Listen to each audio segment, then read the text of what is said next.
আসসালামু আলাইকুম। অনেকদিন যাবতীয় আমাদের পেজে আপনারা মেসেজ করছেন যে আপনারা কাস্টম স্টিকার প্রিন্ট করতে যাচ্ছেন নিজের ছবি বা লোগো দিয়ে। তো অনেক দিন গবেষণার পর আমরা জিনিসটা আপনাদের জন্য নিয়ে এসেছি। এখন থেকে আমাদের কাছে আপনারা কাস্টম ফটো দিয়ে প্রিন্ট করার অপশনটা পাবেন। নিজস্ব ছবি, পছন্দের মানুষের সাথে ছবি, অথবা বন্ধুর সাথে কাটানোর সময়, অথবা খুব পছন্দের কোনো ডিজাইন যেটা আপনি আপনার ফোনের পেছনে ব্যবহার করতে যাচ্ছেন ব্যাক স্টিকার হিসেবে, সেগুলো আমাদের কাছে পেয়ে যাবেন। আজকে হচ্ছে এক ভাই ওনার নিজের ছবি দিয়ে একটা ব্যাক স্টিকার করতে যাচ্ছে। তো সেটা আপনাদের দেখাই কিভাবে আমরা কাজটা করব। দেখতে পাচ্ছেন স্টিকারটা প্রিন্ট করা শেষ আমাদের। এখন হচ্ছে এটার মধ্যে আমরা লেমিনেশন করব।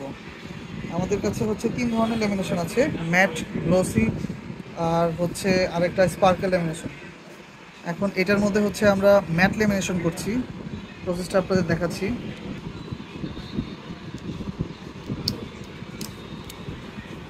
আমরা 80 পার্ট লেমিনেশন করে ফেললাম। স্টিকারটার মধ্যে ম্যাট ল্যামিনেশন শেষ হয়ে গেল। ল্যামিনেশনের সুবিধা হচ্ছে আপনার স্টিকারটা দীর্ঘদিন পর্যন্ত আপনি ইউজ করতে পারবেন, ছবিতে স্ক্র্যাচ পড়বে না, কালার উঠবে না। এমনিতেও আমাদের ল্যামিনেশন ছাড়াও স্টিকারটা হচ্ছে ওয়াটারপ্রুফ, এটার মধ্যে কোনো দাগ পড়ে না। এখন এটা আমরা কাটিং করব। আসুন কাটিংয়ে বসাই, আউটপুট আসুক কেমন দেখা যায়। স্টিকার ল্যামিনেশন শেষ, এখন হচ্ছে আমরা এটা কাটিং করছি। দেখতে পাচ্ছেন স্টিকারটা কাটিং শেষ হয়ে গিয়েছে। এখন হচ্ছে স্টিকারটা অ্যাপ্লাই করব। দেখতে পাচ্ছেন নিচের লেয়ারটা তুলে স্টিকারটা বসিয়ে নিচ্ছি। স্টিকারটা কমপ্লিট হয়ে গেল। ফুল বডি সহ স্টিকার করেছি আমরা।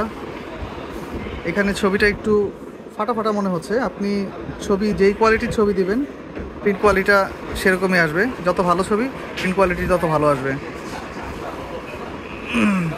এই ফোনটা হচ্ছে আমরা ফুল বডি স্টিকার করলাম ওনার ছবি দিয়ে। ধন্যবাদ।